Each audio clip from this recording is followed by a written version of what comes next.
Na verdade, é interessante a forma que Jesus, quando ele vem à Terra, e eu estudando, assistindo alguns professores também explicar, e é interessante, vamos voltar lá no Éden, quando Deus ele cria o homem, a mulher, coloca eles no jardim, e eles falam para o homem, fala o quê?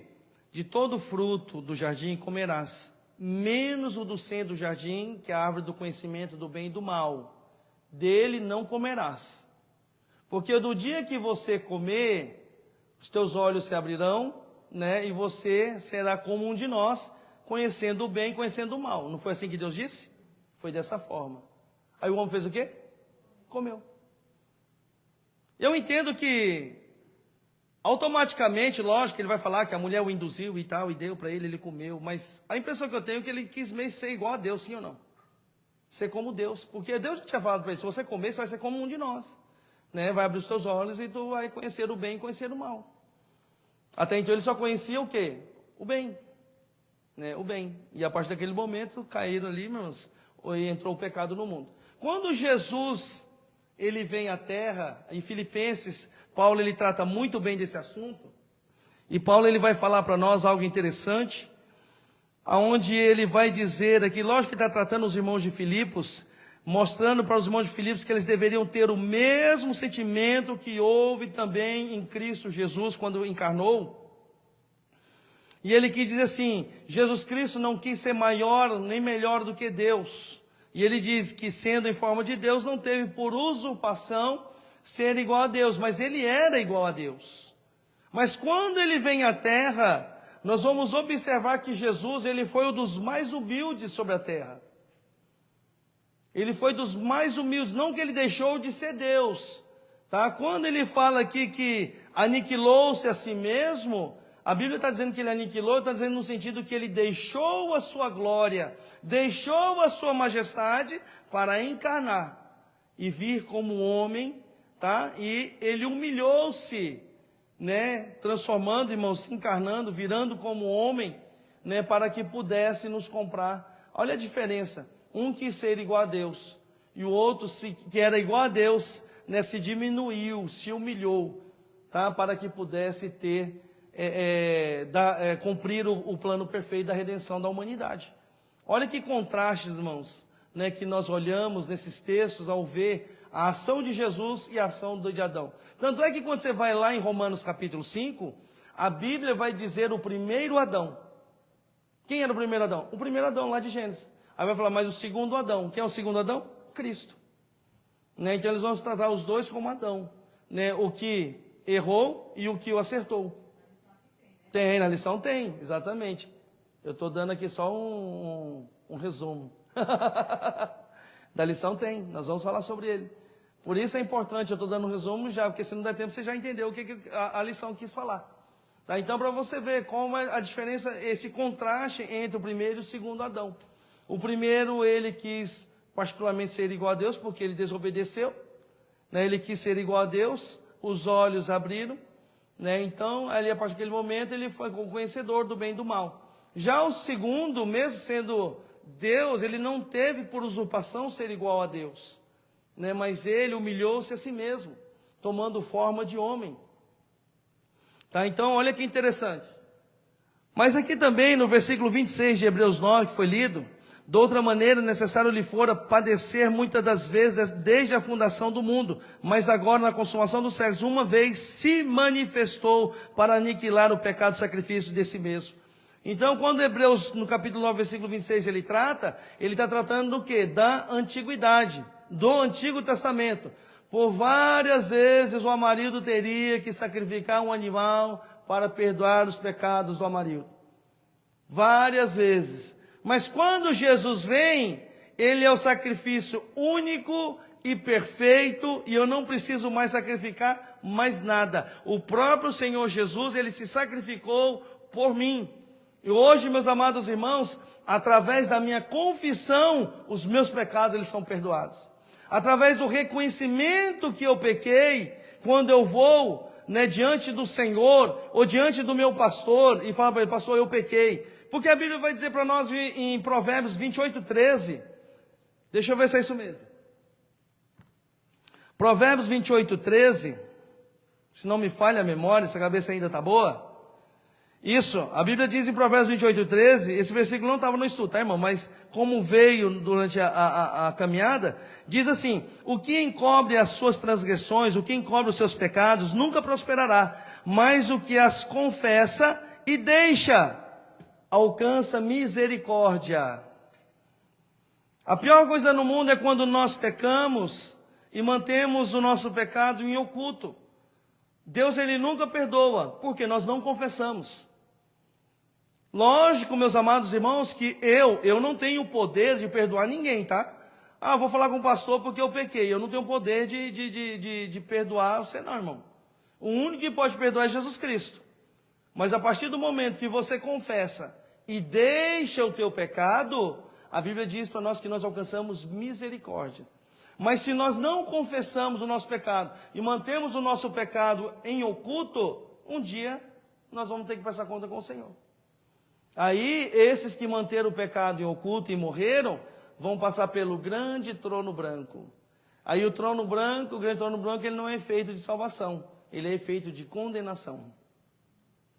Aí vem os pregadores, né?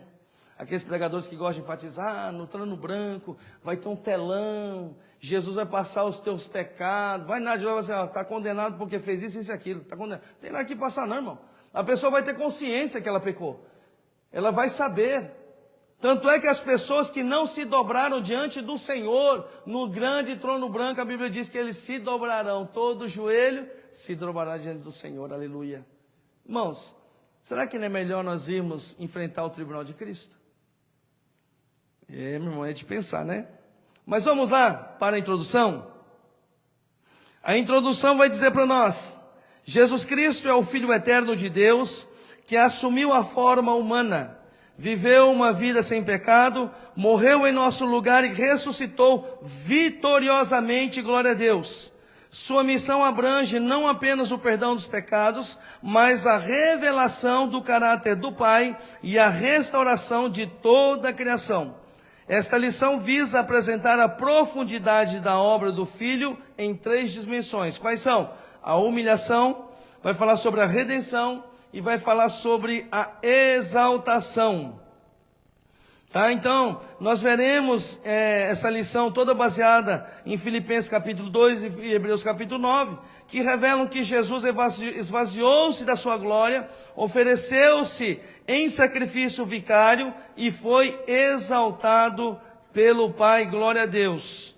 Tá? Nós confirmaremos nessa noite que esta obra ela é completa, suficiente e eterna, revelando que somente o Senhor Jesus é digno de adoração e obediência. Amém. Irmãos, o povo diz que todas as religiões levam a Deus. Isso é uma mentira, é uma falácia. Está mais que comprovado biblicamente. Nós sabemos que para chegar a Deus só tem um caminho: Jesus. Jesus, somente Ele, não tem outro caminho. João 14,6, eu sou o caminho, a verdade e a vida, ninguém vem ao Pai senão por mim. Tá? Então, em nome de Jesus, a palavra-chave nesta noite é obra. Vamos lá para o primeiro tópico, eu vou falar sobre a humilhação voluntária do Filho. Irmã Meire, está com o microfone, irmã Meire? Tá não? Peça um emprestado aí, irmã. Leia essa primeira, a submissão de Cristo. Paulo exorta a igreja de Filipos à unidade e à humildade.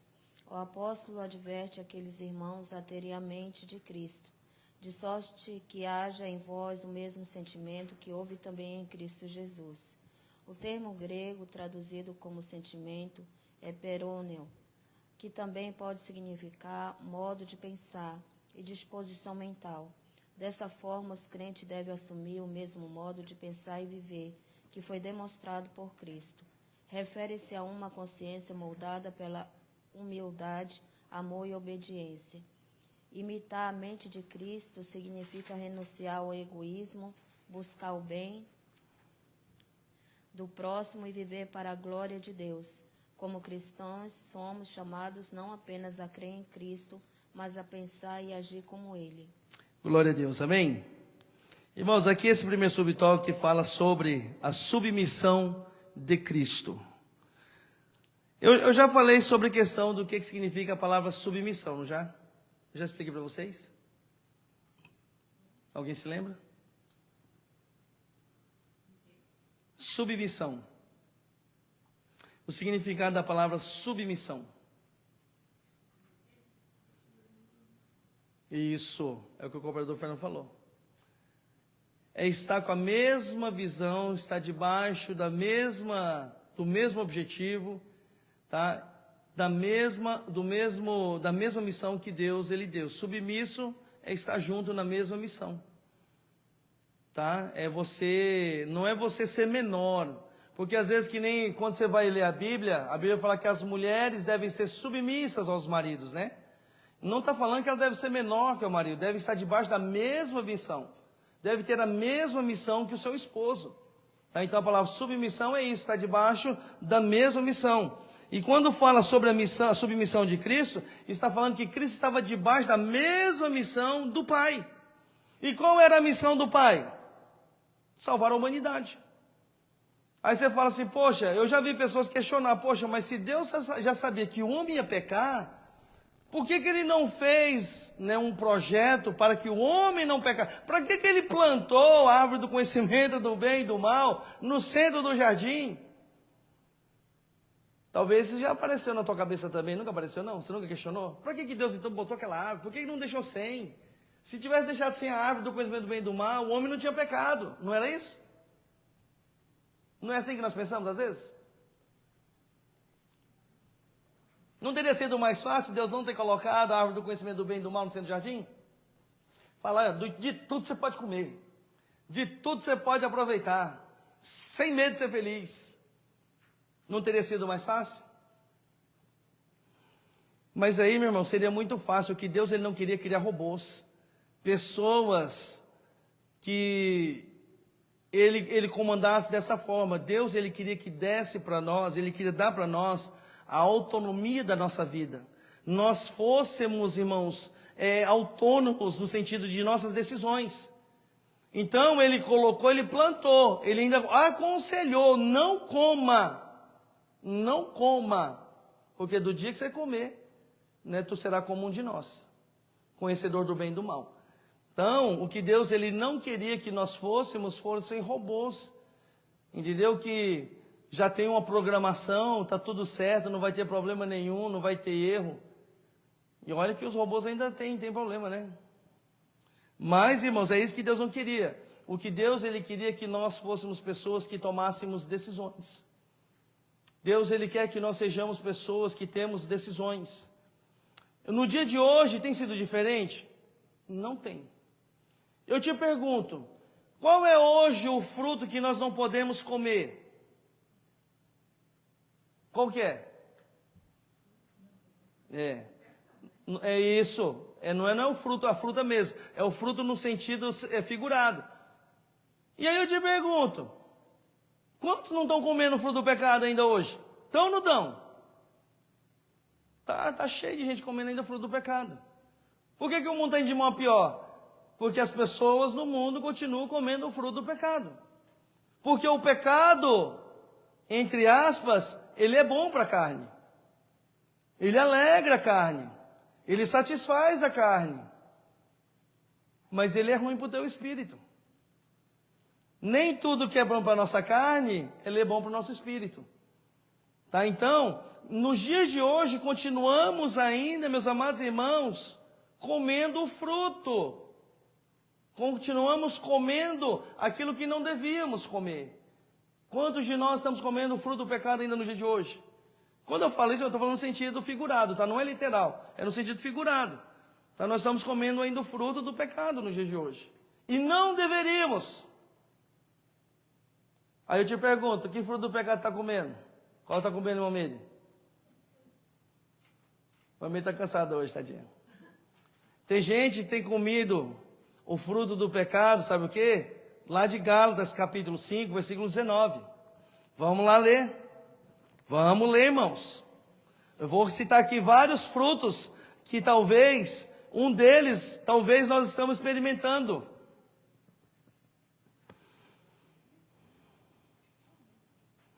Vamos lá. Gálatas 5, versículo 19. Eu vou citar aqui alguns frutos que talvez um deles nós estamos comendo.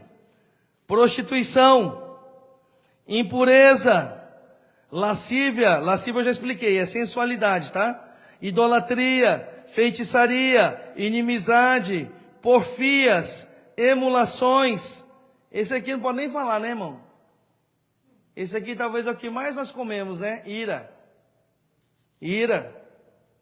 Pelejas, dissensões, heresias, invejas, homicídios, bebedices, glutonarias. Aí ele vai falar assim, e coisas semelhantes a estas, acerca das quais vos declaro, como antes vos disse, que os que cometem tais coisas não herdarão o reino. Quem estiver comendo um desses frutos, irmão, vai para o inferno. Se não houver tempo de se arrepender, vai para o inferno. Tá? Quando eu falo isso, irmão, você pode falar, está falando para mim? Não, estou falando para mim também, irmãos. Eu estou sujeito também. Tá? Isso serve para mim. Eu gosto de ler todo dia esse capítulo, sabe por quê? Porque eu faço com que eu venha refletir na minha vida. Porque se eu cometer um desses pecados, eu vou para o inferno. A Bíblia diz, não vai herdar o reino do céu. Tá? E Jesus, em sua eterna e infinita misericórdia, quando ele morre no Calvário, ele morre para que nós venhamos a ter vida e não morrer. A obra redentora do Senhor é para nós que venhamos a ter vida e não morrer. Mas quantos de nós estamos escolhendo comer esses frutos e vamos parar no inferno? Então nós precisamos refletir. Tá? Então quando nós falamos aqui, né, nesse primeiro subtópico aqui, que é a submissão de Cristo, Cristo se submeteu à missão de Deus. E nós temos que nos submeter à missão de quem? De Cristo. Nós temos que estar debaixo da submissão de Cristo. E a submissão de Cristo é o quê? Aí você pula aí, você está no mesmo livro ainda, hein? A submissão de Cristo está a partir do verso de número 22. Amor, gozo, paz, longanimidade, benignidade, bondade, fé, mansidão, temperança. Aí ele vai dizer no versículo 23. Leia para nós, irmã Regiane. 23. Leia para nós o que está escrito aí, irmã Regiane. 23.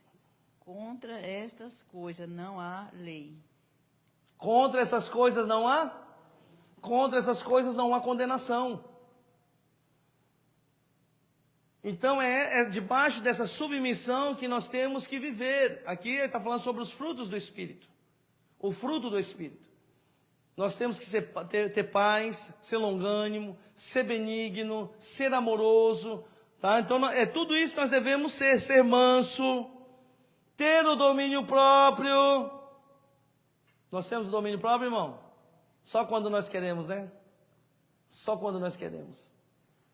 Então, irmãos, para nós olharmos e entendermos, Jesus ele nos deu essa direção para que nós viéssemos estar também debaixo da sua submissão. E dentro da submissão de Cristo, se nós tivermos o fruto do Espírito, nós estamos caminhando na visão de Jesus, irmãos. Porque Jesus, ele teve temperança? Teve, não teve? Quando aqueles homens estavam ali, botaram aquela coroa de espinho na cabeça dele. Eu tenho certeza que ele não xingou ninguém. Tenho certeza que ele não chutou o balde ali. Ele aceitou aquela coroa. Quando as pessoas açoitaram ele, xingaram ele, desprezaram ele, cuspiram nele. Tá? Lógico que xingar não está escrito na Bíblia. Para mim, meu irmão, fizeram tudo isso com o nosso Senhor Jesus. Todas as atrocidades que nós podemos pensar, eu acho que nosso Senhor Jesus, ele passou. Mas mesmo assim, ele ainda olha para aquele povo e fala, Senhor, tenha misericórdia dele. Perdoa os pecados deles. Olha só, irmãos, que coisa tremenda. Que coisa tremenda. Será que nós podemos falar isso para um próximo? E quando eu falo próximo, estou falando daquele que nos ama. Estou falando às vezes daquele que nos odeia. Será que nós podemos falar, Senhor, tem misericórdia dele. Tem misericórdia dela. Será que nós conseguimos? Então, irmãos, é de se pensar. Nós precisamos pensar. E Cristo estava debaixo da submissão do Senhor. E nós temos que estar debaixo da submissão de Cristo. Olha só o que vai falar para nós em 1 João 2,6. 1 João, capítulo 2, o versículo 6. ela vai dizer assim para nós: aquele que diz que está nele, também deve andar com ele como ele andou. Você está com Cristo ou não, irmão? Estamos com Cristo? Estamos com Cristo, irmão Regiane?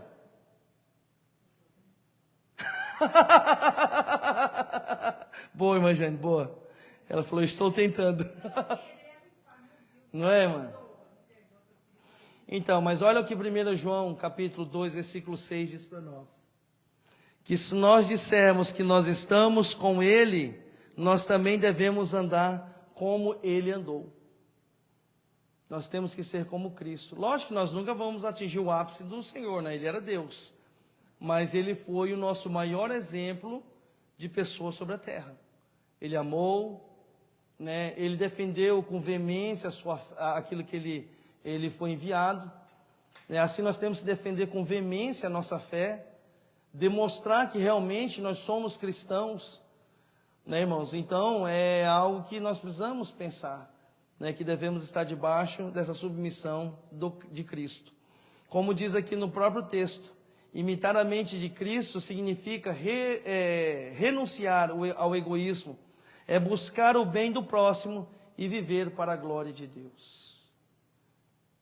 É forte, né, irmãos? É forte. Então, irmãos, é momento de nós reavaliarmos. Eu estava essa semana, quando nós estávamos indo para a oração, eu até vim conversando com a irmã Márcia, se não for, foi na segunda-feira, eu falei, irmã Márcia, nós estamos vivendo os últimos dias da igreja sobre a terra. Né, o que Jesus, ele profetizou, o que ele falou, o que só falta cumprir é a sua volta. É só a volta dele, a qualquer momento ele vai voltar. A qualquer momento ele vai voltar. Eu acho que o baque maior no dia que Jesus voltar foram aqueles que tiveram a oportunidade de se santificar e não se santificaram, andaram com a vida torta. Quando a igreja saía, ele falou assim, meu Deus, eu estava nesse meio e o pecado me levou para longe desse meio. Tá, irmãos? Então, a qualquer momento Jesus vai voltar. Por muito menos Jesus, por muito menos ali houve o dilúvio na época de Noé. O povo daquela época não era como o de hoje não, irmãos. O povo daquela época fica no chinelo do povo de hoje. Por muito menos, Deus ele destruiu Sodoma e Gomorra. Choveu lava de fogo. Por muito menos que o dia de hoje. Naquela época era pesado o pecado de Sodoma e Gomorra. Era pesado o pecado da época de Noé. Mas comparando com os dias de hoje que nós estamos vivendo, irmãos, aquilo ali não era nada. Não era nada. O carnaval do Brasil, quando chega esse mês de fevereiro, irmão, é uma tribulação. Olha só o nosso país, quando chega o mês de fevereiro, é só problema no nosso país. Só problema em cima de problema. Por quê, irmão? Ali, irmãos, literalmente, o carnaval, ele parte do quê? Da festa carnal. Carnaval. Para você ver 100%. Irmãos, e o nosso Deus, ele não se agrada. E aí vem o quê? A justiça do Senhor. Vem a justiça do Senhor. Tá? Então nós temos que, em nome de Jesus, tomar muito cuidado para que nós não venhamos a cair nessa lábia de Satanás. Vamos lá para o segundo subtópico, o esvaziamento de sua glória. Irmã Márcia, só está com o microfone, irmã Márcia? Leia para nós, por favor. O esvaziamento de sua glória. O apóstolo recorda que Jesus, sendo em forma de Deus, não teve por usurpação ser igual a Deus, sendo ele igualmente Deus, compartilhando da mesma natureza do Pai. Preferiu privar-se de seus direitos, não da sua divindade. Trata-se de um contraste com o primeiro Adão, que almejou ser como Deus, enquanto Cristo, o segundo Adão, sendo Deus, preocupou-se com o bem-estar dos outros. Essa realidade é confirmada quando Jesus aniquilou-se a si mesmo, tomando a forma de servo. Isto é, esvaziou-se voluntariamente, assumindo a natureza humana da forma de servo. Isso não significa a perda de sua divindade, mas a renúncia da glória que ele possuía na eternidade com o Pai. Amém? Então o esvaziamento da glória, da sua glória, da glória do Senhor Jesus, não significa, tá, irmãos, que ele perdeu a sua divindade. Mesmo Jesus encarnado, ele continuava sendo Deus. A diferença, meus amados irmãos, que ele preferiu privar de seus direitos, não da divindade. Tá? Isso precisa ficar bem claro, isso, e nós precisamos aprender. Que existem pessoas que creem que Jesus, quando ele encarna, ele deixou de ser Deus. Quando Jesus ele encarnou, não, Jesus quando encarnou, ele virou homem, ele não era mais Deus, não, ele continuava sendo Deus. Tá? Quando Jesus ele encarna, ele continua sendo Deus, o Deus encarnado. Tá? Quando ele fala assim, que ele a si mesmo se humilhou, não chega a dizer que ele se tornou menor do que Deus, então? Não, de forma alguma. Na verdade, ele era Deus. Quando ele fala que ele se humilhou, ele deixou a sua glória, a sua majestade, para ser um como nós. Ele não se diminui diante de Deus. Ele continua sendo do mesmo patamar do Senhor, com um objetivo para ser concluída uma missão, que era a obra da redenção. O próprio Deus, ele vai falar assim, que ele reconciliou-se consigo mesmo através de Jesus, com os homens. Ele não deixa de ser do mesmo patamar. Ele não deixa de ser da mesma altura do Pai. Ele continua sendo da mesma. Quando ele fala humilhou-se a si mesmo, ele diz que ele deixou a sua glória para poder encarnar e vir à terra e cumprir o propósito. Tá? Ele não diminui. Em momento algum ele se diminuiu. Eu e o Pai somos um. Quem vê a mim, vê o Pai. Então, você vê que não tem diferença. Né? A própria Bíblia ela vai esclarecer muito bem, né, isso conosco. E aqui, voltando aqui, quando ele fala, que eu falei para você que ele privou-se dos seus direitos, mas não da sua divindade, tá? Nós vamos ver aqui que ele trata, como foi lido aqui, de um contraste com o primeiro Adão, que almejou ser como Deus, que eu falei lá no início, enquanto Cristo, segundo Adão, sendo Deus, preocupou-se com o bem-estar dos outros, conforme Filipenses 2,4, a parte B. Tá, então, a realidade é confirmada quando Jesus ele aniquila-se, né, aniquilou-se a si mesmo, tomando a forma de servo. E esse aniquilou-se a si mesmo, tá, está dizendo que ele não perdeu a divindade, mas ele renunciou à glória que ele possuía na eternidade com o Pai, conforme aqui João 17, versículo de número 5. Tá, então, isso fica bem claro para nós, fica bem evidente para nós, acerca desse esvaziamento da sua glória, mas ele não deixou de ser Deus, tá? Em momento algum, Vocês lembram quando ele estava na sua casa? Jesus ele teve casa, você sabe, né? Ele teve uma casa. Você lembra quando foi descido um paralítico no teto da sua casa?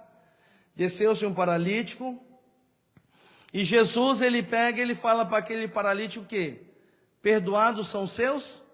Jesus não falou, levanta e anda, primeiro. Ele falou assim, perdoados são os seus pecados. Aí o que os fariseus que estavam ali na parede começaram a pensar? Pensaram, quem é este que acha que pode perdoar os pecados?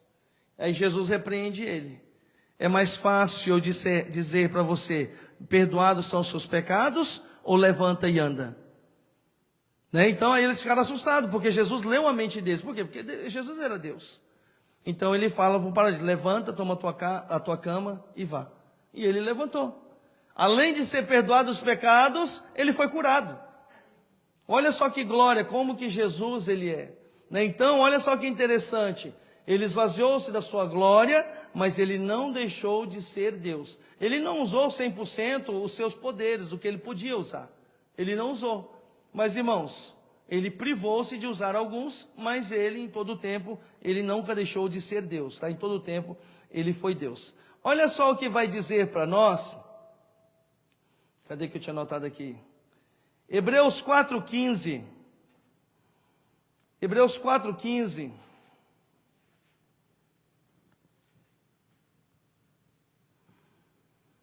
Vai dizer assim para nós. Porque não temos um sumo sacerdote que não possa compadecer-se das nossas fraquezas. Porém, um que, como nós, em tudo foi tentado, mas sem pecado. Jesus, ele não pecou, mesmo ele estando em forma de homem. Se você falar assim, ele teve os mesmos desejos que nós? Teve. Mas ele não pecou. Ele não pecou. Ele resistiu ao pecado. E é interessante isso, que ele demonstra para nós que nós conseguimos resistir ao pecado. Nós conseguimos vencer ao pecado.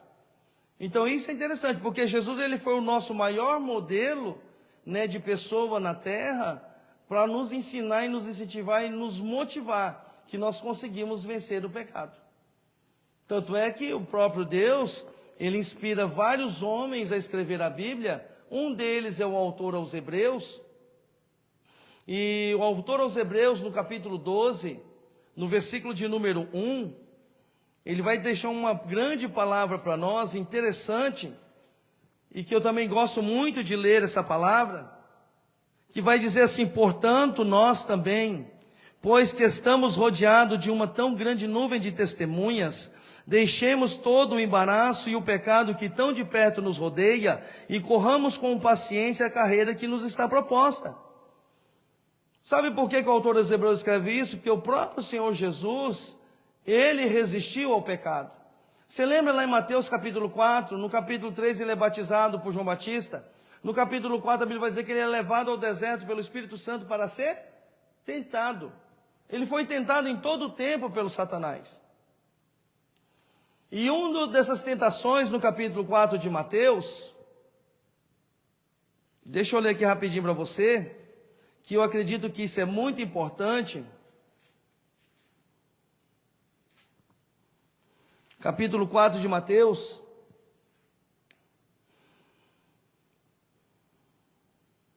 A Bíblia diz no versículo 2: e tendo jejuado 40 dias e 40 noites, depois teve fome, chegando-se a ele o tentador, disse-lhe: se tu és o Filho de Deus, manda que essas pedras se tornem pães. Ele, porém, respondendo, diz: Jesus, está escrito, nem só de pão viverá o homem, mas de toda a palavra que sai da boca de Deus. Então o diabo transportou a cidade santa e colocou sobre o pináculo do templo. E disse-lhe: se tu és o Filho de Deus, lança-te daqui, porque está escrito, aos seus anjos dará ordem a teu respeito, e tomar-te-ão nas mãos, para que nunca tropeces em alguma pedra. Disse-lhe Jesus: também está escrito, não tentarás o Senhor teu Deus. Novamente o transportou o diabo a um monte muito alto, e o mostrou-lhe a todos os reinos do mundo e a glória deles, e disse: tudo isso te darei, se prostrando me adorares. Então disse Jesus: vai-te, Satanás, porque está escrito, ao Senhor teu Deus adorarás e a só Ele servirás. Olha só que interessante. E aqui, irmãos, eu queria trazer algo interessante, porque a Bíblia vai dizer que Satanás levou Jesus a um monte muito alto. Tá? Levou a um monte muito alto. E quando eu olho para esse texto, eu entendo que nem todo mundo que está nas alturas, todo mundo que está no topo, significa que foi Jesus que levou, tá? Nem todo mundo. Por isso que nós temos que tomar cuidado com pessoas que nós acreditamos que é um homem de Deus, acreditamos que é mulher de Deus. Nossa, viu ali, fulano de tal, é uma bênção. E nem todo mundo, irmãos, que está no topo, significa que foi Jesus que levou. Tá? Existem pessoas que o próprio diabo levou e está usando a vida dele para fazer coisas, porque, irmãos, a Bíblia diz que o inimigo, ele faria grandes coisas, o inimigo, ele curaria, né? Então nós temos que tomar cuidado, nem toda cura ela vem do Senhor, nem toda cura. Eu já vi mulheres de terreno de Umbanda falar lá o meu guia, no meu terreiro, curou 2 pessoas. Irmãos, são curas passageiras. A cura que não vem da parte do Senhor, irmãos, são curas passageiras. Tá? Mas o Senhor, Ele tem poder de nos curar para todo sempre. Tá? Então, em nome de Jesus. Tá? Então, nós temos que tomar cuidado com essas questões em nome de Jesus. Amém? Vamos lá para o terceiro. Obediência sacrificial até a cruz. Irmã Regiane, lê para nós. Em nome de Jesus. A obediência de Cristo foi plena, desde a encarnação até o Calvário, na forma de homem. Se humilhou-se a si mesmo, sendo obediente até a morte, e morte de cruz. Ele desceu à condição mais humilde e morreu como servo, em obediência ao Pai e em favor dos pecadores. Submeteu-se à humilhação de cruz. Revela a Escritura que o primeiro Adão trouxe condenação pelo pecado, e Cristo, o segundo Adão, trouxe justiça. por meio de sua perfeita obediência. Essa verdade ratifica que a obra redentora do Filho está fundamentada na obediência completa de Cristo ao Pai.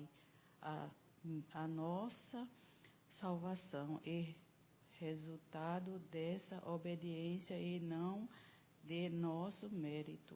Assim como Cristo, devemos obedecer à vontade do Pai. Glória a Deus, amém?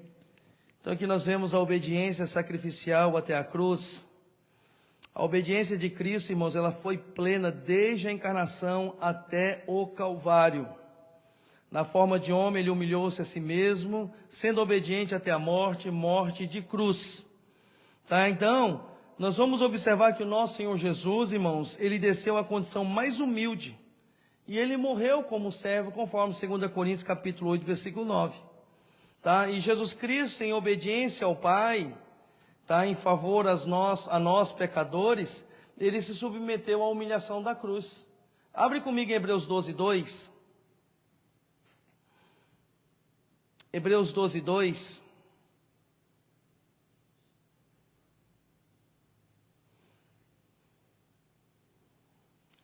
Hebreus 12, 2 vai dizer para nós assim: olhando para Jesus, autor e consumador da fé, o qual, pelo gozo que lhe estava proposto, suportou a cruz, desprezando a afronta, assentou-se à destra do trono de Deus. Amém. Glória a Deus. Foi a obediência sacrificial até a cruz. Ele desprezou toda a afronta. Jesus, ele tinha poder de escapar ali da crucificação? Tinha. Ele tinha poder. Ele tinha poder. Ele era Deus. Só que, se ele fizesse isso, todo o plano da redenção, ele seria inválido. Ele seria inválido. Então, Jesus, ele suportou a afronta para poder, meus amados irmãos, né, ter ali o cumprimento da profecia. Quando nós chegamos no livro de Romanos, capítulo 5, a própria Bíblia vai relatar que o primeiro Adão, ele trouxe a condenação, ele errou, ele desobedeceu, e através dessa desobediência entrou o quê? O pecado no mundo. E através do pecado no mundo entrou o quê? A morte. Tá lá em Romanos, capítulo 5, depois você lê lá, tá bom? Mas eu queria que você lesse, abre para mim, cooperador Fernando, Gálatas 3,13, e leia para nós. Olha só o que Gálatas 3, versículo 13, vai dizer para nós, acerca, né, do nosso Senhor Jesus. Olha que interessante. Gálatas 3, 13. Mas Cristo nos resgatou da maldição pronunciada pela lei, tomando sobre si a maldição por nossas ofensas. Pois as Escrituras dizem, maldito todo aquele que é pendurado no madeiro. Maldito é todo aquele que é pendurado no madeiro. Jesus, ele se fez maldito por nós. Tá? Então, olha só que interessante, irmãos. Aí eu te falo, irmão, será que nós pensamos em tudo isso que Jesus, ele cumpriu, que ele fez por amor de nós, quando nós vamos cometer algum pecado? Será que nós nos lembramos do sacrifício vicário de Jesus, quando nós acabamos nos exaltando, às vezes brigando por poucas coisas, né, perdendo o domínio próprio, muitas das vezes irando, muitas das vezes pelejando, muitas das vezes, meus amados irmãos, nos prostituindo, muitas das vezes, meus irmãos, nos sensualizando com uma lascívia. Será que nós pensamos em tudo isso que Jesus, ele fez por nós? Será que se nós não concentrássemos os nossos pensamentos, quando nós vamos pensar em cometer algum erro, algum pecado, será que nós pensássemos nessa situação, será que nós não mudaríamos de direção? Eu acredito que sim, irmãos. Você fala assim, poxa, Jesus morreu para mim hoje estar no lamaçal de pecado. Jesus, ele deixou a sua glória, ele despiu-se da sua glória, desceu à terra, encarnou-se, veio como homem, permitiu-se ser crucificado para morrer na cruz do Calvário, foi furado para derramar o sangue, para poder me remir do meu pecado, para eu viver nessa vida de pecado, será que nós não mudaríamos de opinião? Eu penso dessa forma. Eu penso dessa forma. Falei assim, poxa, será que o sacrifício de Jesus, ele não foi o suficiente para me alertar de que a vida que eu estou levando, ela está errada? Será que não vale a pena nós concentrarmos no que Jesus ele fez, né, para que nós não venhamos a errar na nossa vida? Não é de se pensar, tá, irmãos? É de se pensar. Tá, então, nós vimos aqui que Jesus, ele suportou a cruz, ele se fez maldito no madeiro, para que hoje nós pudéssemos ter, né, a vida eterna. Então, a nossa salvação é resultado da obediência, tá, do Senhor Jesus, e não é mérito nosso. Não é porque nós merecemos, não é porque nós somos bons, não é porque nós somos melhores, não é porque nós somos amigos, não é porque nós frequentamos igreja, não. Nós só temos, meus amados irmãos, a salvação por causa da obediência de Jesus. Então deve-se, né, em nome de Jesus, todos nós pensarmos, quando nós vamos errar, se o sacrifício de Jesus ele foi em vão por nós. Talvez para muitos o sacrifício de Jesus ele é válido, mas o que temos que pensar é em nós. Eu penso para mim, quando eu vou cometer algum erro, eu penso, será que o sacrifício de Jesus para mim ele não foi válido? Porque eu estou desprezando, eu estou virando as costas para o sacrifício de Jesus e dizendo praticamente, eu não quero a salvação. Porque quem peca, a Bíblia diz o quê? Que não vai herdar o reino dos céus, não foi isso que nós lemos? Não herda. Será que nós não deveríamos pensar que o sacrifício de Jesus, que ele fez por nós, será que nós teríamos coragem de fazer isso por um monte de pessoas pecadoras? Por assassinos, estupradores, por os assaltantes, pessoas maldosas, pessoas pedófilas, né, pessoas que cometem todo tipo de atrocidade. E Jesus ele não olhou para isso, ele não olhou para a ação, ele olhou para a alma daquela pessoa, que era merecedora, que iria ser salva através do seu sacrifício. Agora, talvez nós não cometemos esses pecados, né, esses pecados que eu citei aqui, como estupro, roubo, assassinato, nós não cometemos. Mas será que às vezes nós não cometemos o pecado da mentira? Será que às vezes nós falamos uma mentirinha bem pequenininha? E a Bíblia vai dizer para nós em João 8,44 que a única coisa que o diabo ele é pai é da mentira. Então nós temos que pensar, nós temos que reavaliar se a obediência sacrificial de Jesus ali na cruz do Calvário, de morrer por nós, será que nós estamos desprezando ou será que nós estamos valorizando o sacrifício de Jesus na cruz do Calvário? Tá? Ele cumpriu, ele executou e hoje, graças a Deus, nós fomos perdoados dos nossos pecados. Mas será que nós queremos ser perdoados dos nossos pecados? Essa é a pergunta que eu queria fazer e deixar para nós, para mim e para você. Jesus Cristo ele é o Filho de Deus, possuindo em sua própria essência a natureza divina, sendo, portanto, igual ao Pai antes, durante e depois do seu tempo na terra. Né, conforme João 1, João 8,58, João 17,24, João 20,28, Colossenses 1,15, 1,15 e 17, Marcos 1,11. Tá? Então, em outras palavras, Jesus ele é, Jesus ele foi e Jesus ele sempre será Deus. O fato de Cristo não ter considerado usurpação ser igual a Deus, significa que ele voluntariamente abriu mão de seus privilégios, de sua glória celestial, para viver na terra como homem, e por fim, entregar a sua vida a fim de que pudéssemos ser salvos. Tá? Então, isso não quer dizer que Jesus tenha renunciado à divindade, isto é, a sua plena natureza como Deus, mas que voluntariamente deixou de lado suas prerrogativas divinas, incluindo a sua glória celestial, deixou a sua posição, deixou a sua riqueza, deixou os seus direitos e o uso de seus atributos como Deus. Tá? Esse esvaziamento implicou não apenas a suspensão voluntária de seus privilégios divinos, mas também a aceitação do sofrimento humano, de maus tratos, do ódio, e em última instância, da maldição e da morte na cruz. Glória a Deus. Então, que tremendo, irmãos, foi a ação do nosso Senhor sobre a nossa vida. Amém? Alguma dúvida até aqui, irmãos? Vamos para o tópico 2. a obra redentora do Filho, a ineficácia do sacerdócio levítico. Lê para nós, a irmã Kelly, por favor.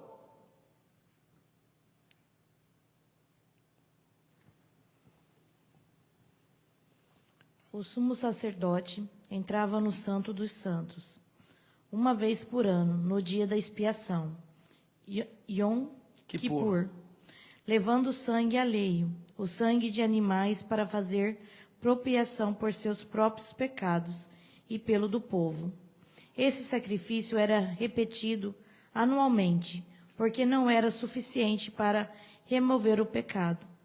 O sumo sacerdote terreno era uma figura de Cristo, que é real e eterno, sumo sacerdote. O santuário terreno era uma sombra, mas Cristo entrou no céu mesmo para interceder por nós diante do Pai.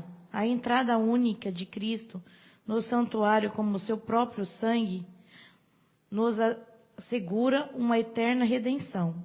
Por ser imperfeito, o sacerdócio levítico foi substituído por um superior, o sacerdócio de Cristo. Glória a Deus. Aleluia. Aleluia.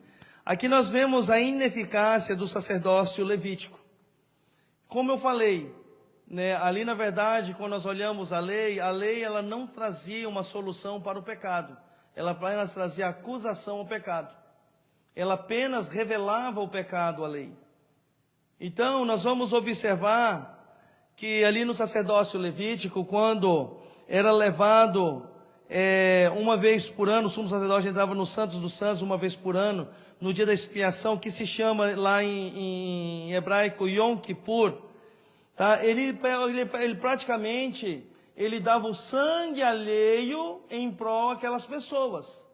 Então, quem morria no lugar do pecador era um animal. Só que ele não era perfeito. Por quê? Todo ano tinha que se fazer esse sacrifício. Todo ano o sumo sacerdote tinha que entrar no Santos dos Santos e cumprir com esse ritual para o perdão dos pecados. E eu vou dizer para você, eu não sei na época de Arão, de Moisés, se as pessoas passavam de 200 anos, mas eles viveram 120, 130, né, 100 e poucos anos. Então, meu irmão, você imagina, desde o momento que ele tem a sua sã consciência, quantos animais não morreram por eles, para poder perdoar os pecados daquelas pessoas uma vez por ano. Se a pessoa viveu 120 anos, irmãos, talvez aí, no mínimo, uns 100 animais morreram em prol do pecado daquelas pessoas, que uma vez por ano tinha que se sacrificar. E estou falando de uma pessoa. Né? Quantas pessoas não levavam ali para sacrificar? Isso era o sumo sacerdote entrando no Santo dos Santos. Mas diariamente os sacerdotes, né, entravam no santo lugar, para poder também expiar pecado diariamente das pessoas. Então, todos os dias havia ali, então, irmãos, o ritual do perdão dos pecados através do sangue de animais. Né? Você imagina quantos animais não morreram para perdoar. Mas era ineficaz. Essa ação era ineficaz, mas só que ela apontava para um sacrifício perfeito um dia. Que foi quem? Jesus. Foi Jesus. Tá? Então nós vamos observar sobre a ineficácia do sacerdote levítico, aqui em Levítico 16, versículo 11 ao 15, eu vou ler rapidinho. E Arão fará chegar o novilho da oferta pela expiação, que será para ele, e fará expiação por si e pela sua própria casa. E degolará o novilho da oferta pela expiação, que é para ele. Tomará também o incenso cheio de brasas de fogo no altar, diante do Senhor, e seus punhos cheios de incenso aromático, moído, e o meterá dentro do véu. E porá o incenso sobre o fogo perante o Senhor, e a nuvem do incenso cobrirá o propiciatório, que está sobre o testemunho, para que não morra. E tomará do sangue do novilho, e com o seu dedo aspergirá sobre a face do propiciário, para a banda do oriente, e perante o propiciário espargirá 7 vezes no sangue com o seu dedo.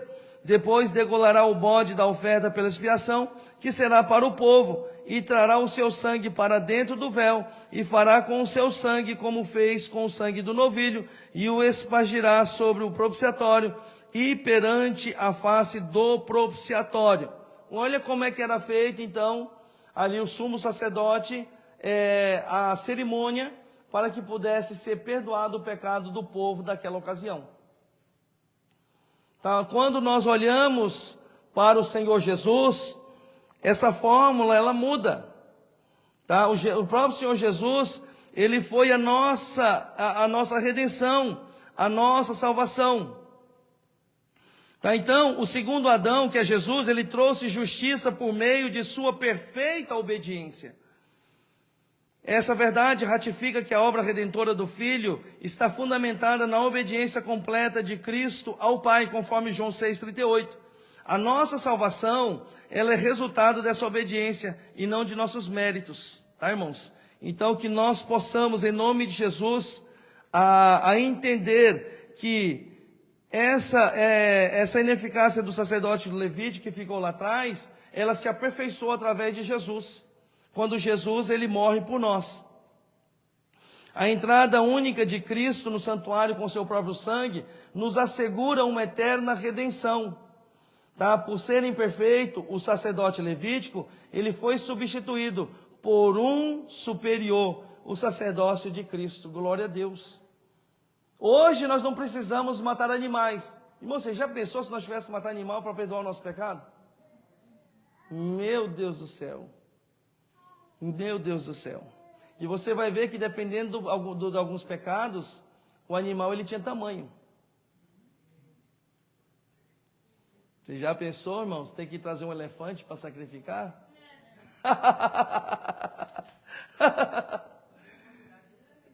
Não é? Não existiria mais cidade, todo mundo ia ser fazendeiro, todo mundo ia ter que ter animais.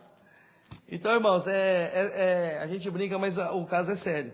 Mas hoje, graças a Deus, através do sacrifício de Cristo, nós não precisamos mais fazer esse sacrifício. O sacrifício de Jesus, ele foi único e suficiente, que nós vamos ler agora. Leia para nós, cooperador Fernando, o 2. Na antiga aliança, ofereciam-se sacrifícios continuamente pelo pecado por causa da ineficácia dessas ofertas. Diferente do sistema levítico, a morte de Jesus foi definitiva, completa e eficaz. Assim também Cristo, oferecendo-se uma vez para tirar os pecados de muitos, a expressão uma vez, do grego hapax, indica que não há necessidade de repetição. O que ele fez é perfeito e eterno. A salvação não é por causa dos méritos ou rituais, mas ela é plena e gratuita, alcançada pela fé na obra consumada de Jesus. Cristo, ao morrer, rasgou o véu que separava o homem da presença de Deus. Não há outro meio de salvação, nenhuma outra oferta, nenhum outro nome. O Calvário é suficiente. Jesus é tudo. Eita glória, aleluia. Glória a Deus. O sacrifício único e suficiente. Como foi lido aqui no início, né, que na antiga aliança ofereciam-se sacrifícios continuamente pelo pecado por causa da ineficácia dessas ofertas. Olha só o que diz Hebreus 10, do versículo 1 ao 4, que eu quero ler, não precisa abrir não, que diz assim: porque tendo a lei sombra dos bens futuros e não imagem exata das coisas, nunca pelos mesmos sacrifícios que continuamente se oferecem cada ano, pode aperfeiçoar os que a ele se chegam. De outra maneira, teriam deixado de se oferecer, porque purificados uma vez, os ministrantes nunca mais teriam consciência do pecado. Nesses sacrifícios, porém, cada ano se faz comemoração dos pecados, porque é impossível que o sangue dos touros e dos bodes tire os pecados. Então eles não tiravam, eles apenas amenizavam a situação. Tá? Então o animal ele morria e o seu sangue, naquele momento, purificava aquele pecado. Porém, ele não era perfeito. Porque se o homem voltasse a pecar, aquele sangue que foi purificado do pecado, ele não purificou os pecados vindouros. ele purificou os pecados que já tinham passado. Então, quando ele sacrifica o animal, ele está purificando os pecados que já havia passado, até aquele dia. Mas passado aquele dia, ele comete pecado, ele já não estava mais perdoado daquele sangue. Ele teria que novamente sacrificar para poder ser perdoado. Diferente de nós. Diferente de nós. Se nós pecarmos ontem, né, o sangue de Cristo, ele tem poder para nos perdoar, nos lavar e remir de todo o pecado. Se nós pecarmos hoje, esse mesmo sangue de Cristo, ele tem poder de nos redimir, de nos remir do pecado. Se nós pecarmos amanhã, esse mesmo sangue nos perdoa dos pecados. Aleluia! Nós não precisamos mais de outra pessoa morrer para perdoar os nossos pecados, porque o sacrifício de Cristo, ele é o único verdadeiro e fiel para nos perdoar eternamente. Aleluia! Desde que nós reconheçamos os nossos pecados. Você peca, não confessa o seu pecado, fica no oculto, você não está perdoado. Amém? A Bíblia deixa bem claro, isso é bom nós entendermos, que às vezes as pessoas pecam e falam assim, mas o sangue de Jesus me perdoou, eu estou perdoado. Eu não vou falar para ninguém. Eu não vou falar para minha mãe, não vou falar para meu pai, não vou falar para meu marido, não vou falar para minha mulher, está tudo certo. Vai nessa. Vai nessa. Se você acha que o pecado em oculto, ele está perdoado, ele não está perdoado não. Por isso que Provérbios 28:13 diz, aquele que confessa os seus pecados e os deixa, alcança misericórdia. Tá, irmãos? Então, nós precisamos confessar os pecados em nome de Jesus. Glória a Deus. 3, a substituição vicária. Vamos ver aqui. Lê aí, irmã Sara, para nós o terceiro, a substituição vicária. Eu vi que você estava querendo ler.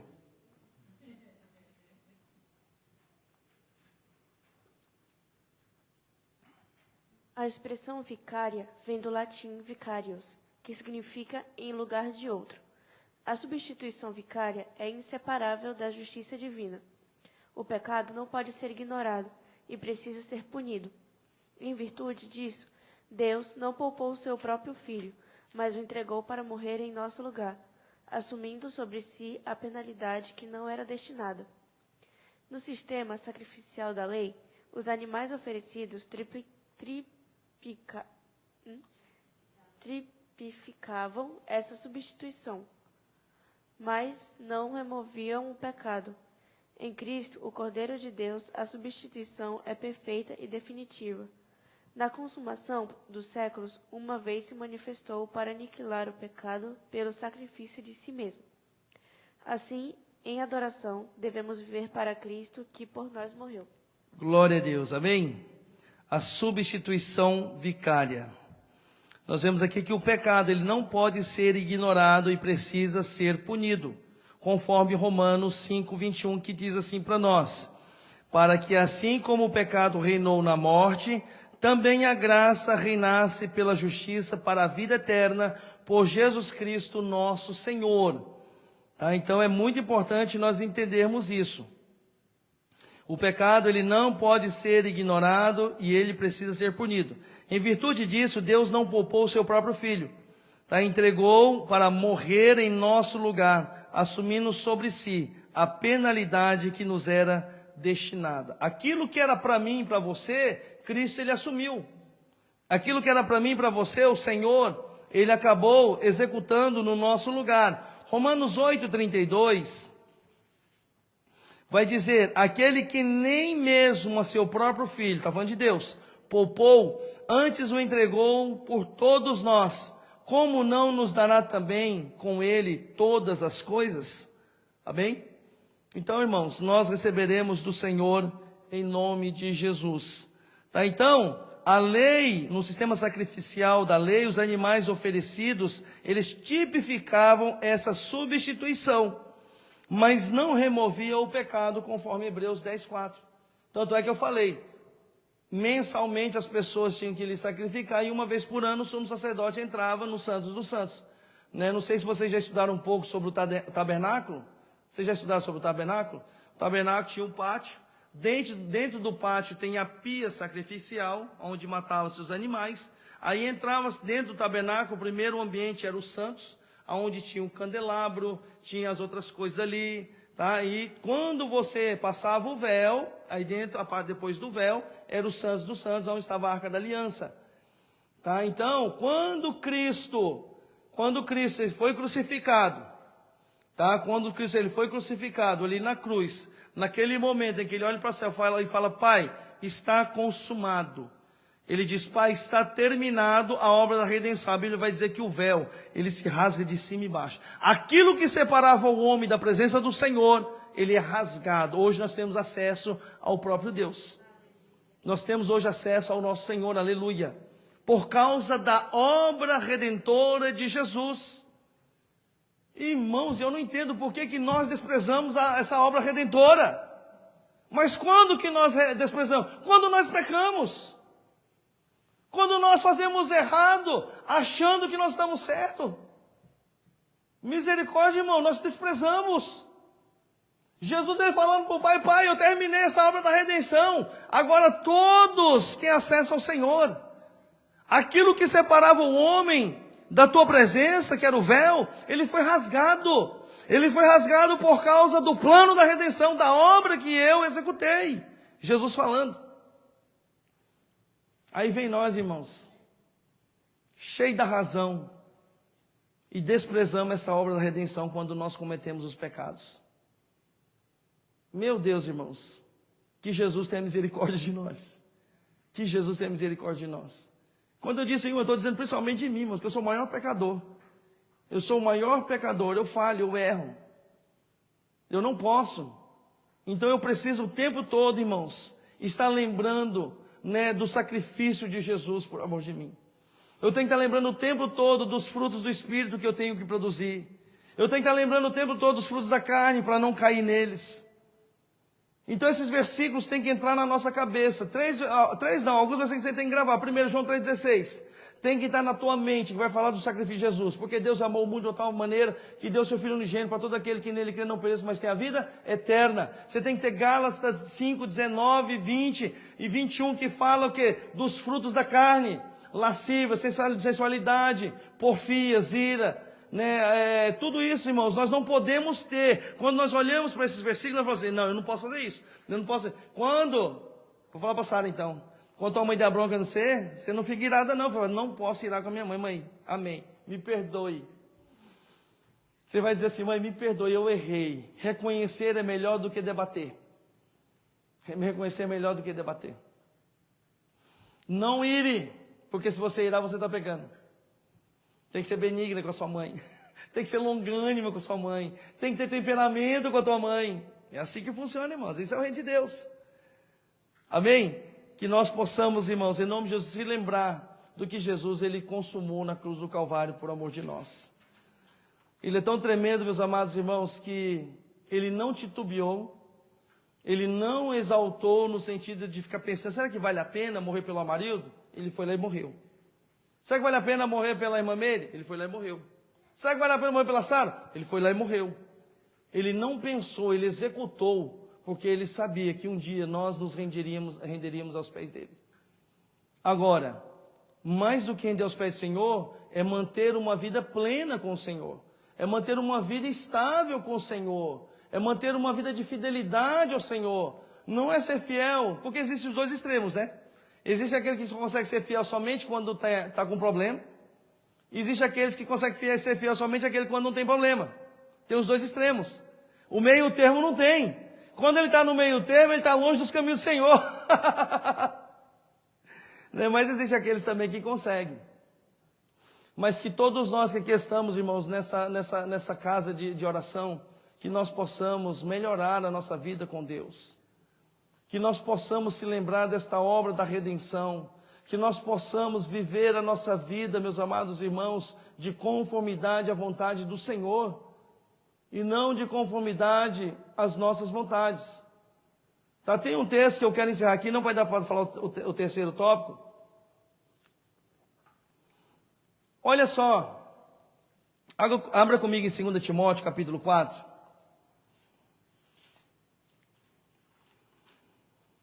Eu quero te mostrar um relato que muito me entristece.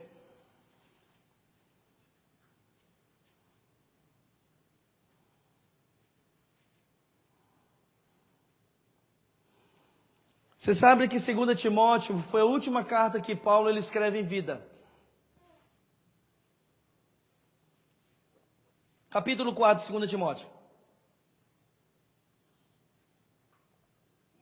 Você sabia disso? Que 2 Timóteo foi a última carta de Paulo? A última carta de Paulo em vida. Quando ele escreve essa carta a Timóteo, no versículo 6, olha só o que ele vai relatar, porque ele já está sentindo que chegou o fim dele. Ele fala, agora é o meu fim. Ele fala assim, porque eu já estou sendo oferecido por aspersão de sacrifício, e o tempo da minha partida está... Então nós vimos aqui que Paulo ele via o seu martírio iminente, tá? Como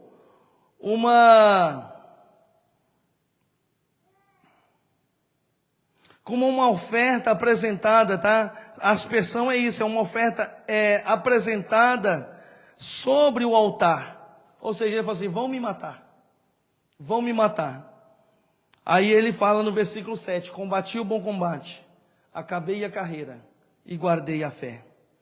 Só que o que eu quero trazer para você, que no versículo 9 em diante ele vai dizer assim, para Timóteo, procura vir ter depressa comigo.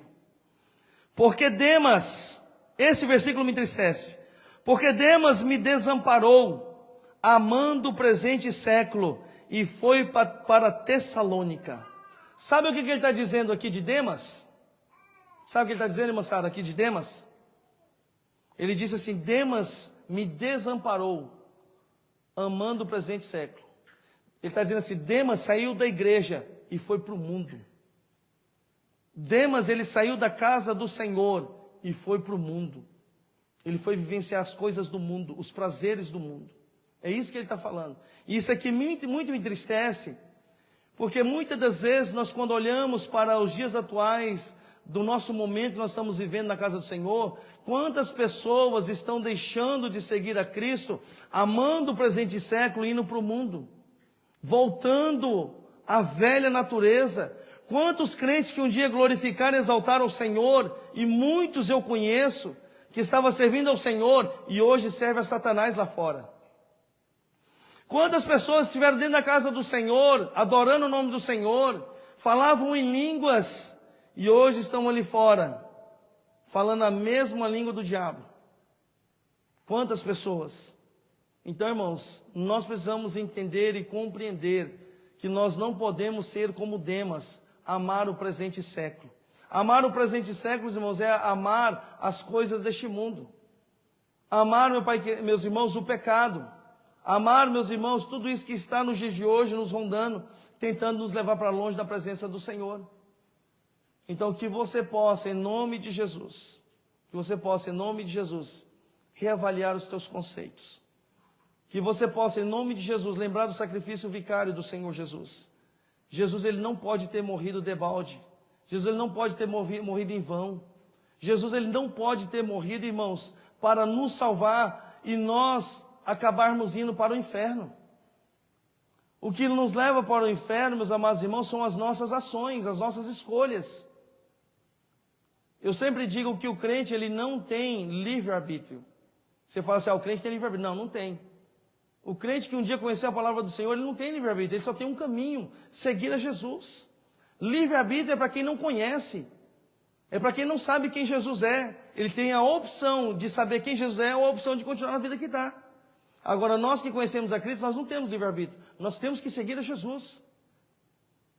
Nós não podemos voltar àquela velha natureza. A obra de Jesus, a obra da redenção, irmãos, ela custou um alto preço, e foi o preço de vida. Foi a vida do Senhor Jesus, amém? Irmão, se coloque de pés. Eu quero fazer uma oração com você. Eu creio, meus amados irmãos, que nós estamos buscando a perfeição todos os dias. Mas uma coisa eu quero te dizer. Puxa vida, eu esqueço o nome daquele menino. Como que é o nome daquele menino, em Bameira, aquele que canta? Aquele moreninho, vocês já cantaram aqui uma vez. É Isaac? Isaac alguma coisa, né? Acho que é isso. Martins é Marins, né? Acho que é Marins. Acho que alguma coisa assim. Ele canta assim, que todo dia o pecado vem à nossa porta. Todo dia. Oi? Não, não sei se for. Não, eu conheço de um jovenzinho. Não é esse do Thales, não, é de um jovenzinho. Eu acho que é Isaac Marins ou é Isaac Martins, alguma coisa assim. E ele canta esse louvor, irmãos, é a coisa mais linda esse louvor. Ele fala que todo dia o pecado bate à nossa porta e vem nos desafiar. Todo dia o pecado vem em nossa porta e vem nos desafiar. Tá, então, irmãos, eu quero dizer para você, o pecado, todo dia ele vai bater na nossa porta. Cabe a você abrir ou não. Cabe a você aceitar ou não. Cabe a você recebê-lo ou não. Eu espero que você diga não. É Martins? Isaac Martins. O nome do louvor, você está aí, Mary? Vê só o nome do louvor, que eu vejo os irmãos quiserem ouvir ele é muito lindo. Não é esse não. É bem melhor, isso mesmo, é bem melhor. Depois vocês escutam esse louvor, é bem melhor do Isaac Martins. Até os irmãos que estão nos assistindo, ouça aí, meus irmãos, e vocês vão ver que louvor maravilhoso. Amém? Tá, que Deus abençoe sua vida. Aqui nós encerramos essa aula em nome de Jesus.